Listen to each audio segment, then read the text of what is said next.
motorcycle market in 2025 is collapsing faster than you can imagine. Over 45,000 new motorcycles are just sitting, rotting, on dealership lots across the US. And I'm not talking for a week or two. I'm talking 200 plus days of nobody touching them, not even kicking the tires. So let's start with Harley-Davidson, the so-called American icon, the Rebel brand, the company that practically screamed freedom and testosterone every time a bike started up. Yeah, well, in 2025, Harley's Freedom Ride is looking more like a funeral procession. They've cut production by 25%. And guess what? Their showrooms are still overflowing like someone tried to hoard V-twins for the apocalypse. It's embarrassing. Let's look at the price tags. Entry-level models. Yes, entry-level. Like the Nightster are now going for $12,000 to $15,500. That's what used to be called affordable. Touring bikes like the Road Glide or the Street Glide, they were $22,000 back in 2019. Now, north of $30,000, some pushing $35K. That's luxury car money for a bike. And you'd think, at those prices, Harley would be delivering cutting-edge, state-of-the-art tech, right? Nah, they're still clinging to their beloved Milwaukee 8 engine like it's some sacred artifact from the Stone Age. Meanwhile, other brands are rolling out liquid-cooled engines, digital dashboards, advanced safety features. You know, normal stuff for 2025. Harley's still out here pretending it's 1998 and hoping no one notices. Remember the Livewire? Harley's big electric moment? That thing launched at $30,000. $30,000 for an electric bike that nobody asked for and barely anyone bought. It flopped so hard they had to spin it off into its own brand like they were trying to hide the evidence. And the worst part? It showed just how disconnected Harley is from the next generation. The people who once idolized the loud pipes save lives vibe are now just gone. And Gen Z? They're not shelling out 30 grand for chrome and a logo. Even when Harley tried to move into modern territory with the Pan America and Sportster S, both built with their newer Revolution Max engine, they just kinda dumped them there. Like, hey, here's some progress, but don't worry, we're still stuck in the past too. It's like selling a Bluetooth toaster and packaging it in a vintage box from 1940. Now let's move over to Indian motorcycles. They came back from the dead once, and for a hot second it looked like they might actually rattle Harley's crown. But nah. They're following the same sad script. Production cuts? Yep, they're doing that too. The showrooms? Quiet. The energy? Weird. Like a party that ended 5 hours ago and no one told the DJ. And then they did the unthinkable in 2023. They changed the logo. Not just a tweak. They got rid of the iconic multicolor headdress and replaced it with a monotone, corporate-looking thing that looks like it was made by a guy who hates motorcycles. The forums lit up instantly, writers calling it erasure, betrayal, an identity crisis. It was like pulling the soul out of the brand with a PowerPoint. Then there's the pricing. The Scout, once an entry bike for fresh riders, now costs $12,000 to $15,000. What even is entry-level anymore? That's rent. That's food. That's an entire used car. And despite Indian having modern machines like the FTR, they can't get enough people on board because their dealer network is way too thin. You break down? Good luck finding parts, or even a mechanic certified to fix the thing. And don't even get me started on their branding. It's like they're trying to be all things to all people. One ad is America, leather, freedom. The next is edgy, urban, cafe racer. You can't mix bandanas with skinny jeans and expect people not to notice the identity whiplash.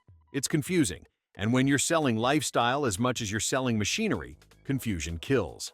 If you're loving the chaos so far, hit subscribe, because this mess is only getting messier. And trust me, you don't want to miss who's crashing next. Because just when you thought Harley and Indian were the only ones drowning in their own overpriced hype, here comes BMW.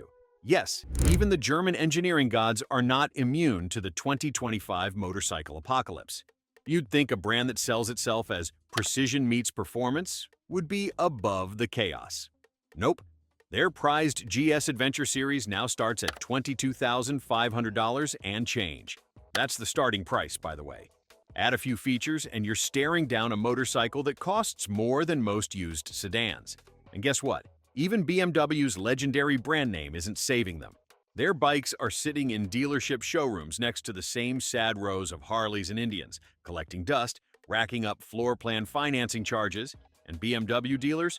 Oh, they're panicking just like everyone else, throwing out record-breaking discounts like it's Black Friday.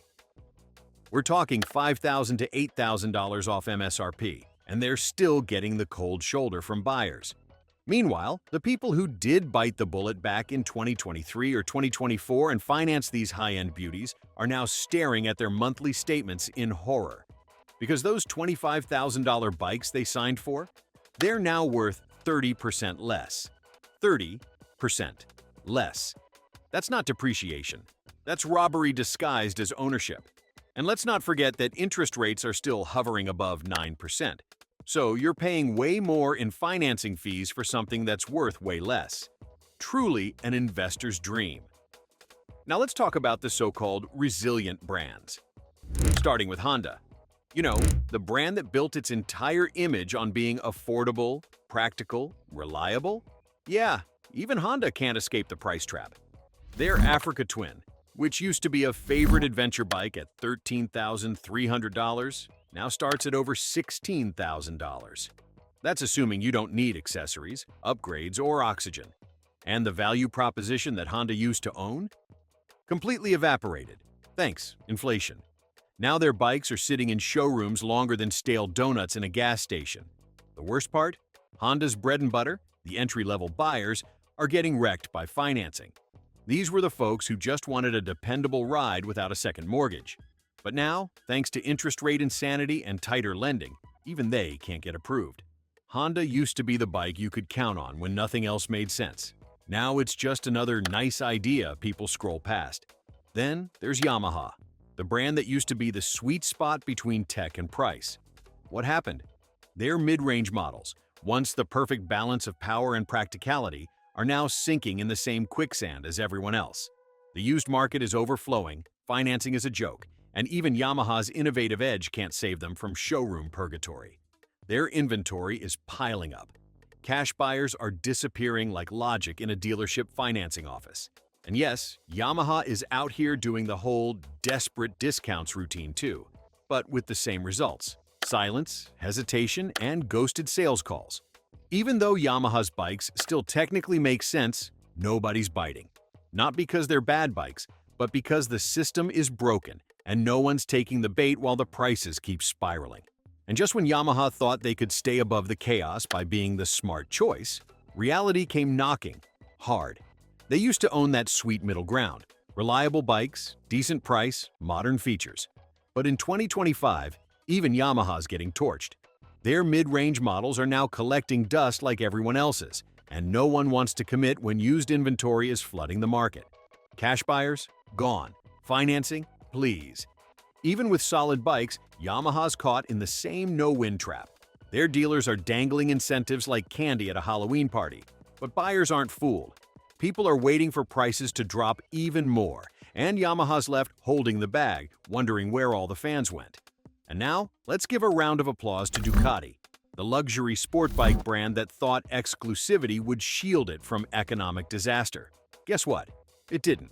In fact, Ducati's high-end image actually hurt it more, because now they're the brand nobody can afford and nobody wants to finance. Their core market, the performance-loving, brand-flexing rider, is either completely priced out or too smart to pay $30,000 for a bike that drops 30% in value before it hits 1,000 miles. Yes, you heard that right. Ducati owners from 2023 are already underwater by 25 to 30%. These aren't bikes anymore. They're debt grenades. And Ducati dealerships? They're doing what they never used to do: slashing prices, bundling accessories, and even offering 0% promos just to stop the bleeding. That "we're too good to discount" energy? Gone. Now it's "please take this Panigale so we can keep the lights on." And while all this is happening, the final numbers are looking worse every month. Even the giants can't pretend it's just a seasonal slump anymore. Harley and Indian are losing cultural relevance like it's leaking out of their gas tanks. BMW and Ducati are choking on luxury financing fallout. Honda and Yamaha struggling to keep their price-sensitive buyers from walking away completely. Repossession rates are up 28% year over year. That's not a bump, that's a trend. Loan rejections are exploding, with 1 in 5 applicants now getting denied. And the worst part? Brand loyalty is straight up collapsing. Riders aren't sticking around waiting for things to turn. They're selling, defaulting, or just giving up altogether. Dealerships are throwing Hail Marys with wild discounts, freebies, 0% financing, whatever it takes. But it's not working. Inventory isn't moving. The lots are packed. The desperation is real. And while we're at it, let's talk about Suzuki, the brand nobody expected to fall apart this quietly. You'd think the Hayabusa alone could carry them, right? Wrong. That iconic beast used to be a $14,000 dream machine. Now it's creeping toward $19,000, and suddenly it's not looking so sexy anymore. Suzuki's lineup isn't flashy enough to demand luxury pricing and not cheap enough to compete in the budget game. They're stuck in limbo, ignored, overpriced, and running out of room to hide. Just another name slipping into the fog of 2025's motorcycle mess. Hit that subscribe button so you don't miss what crashes next.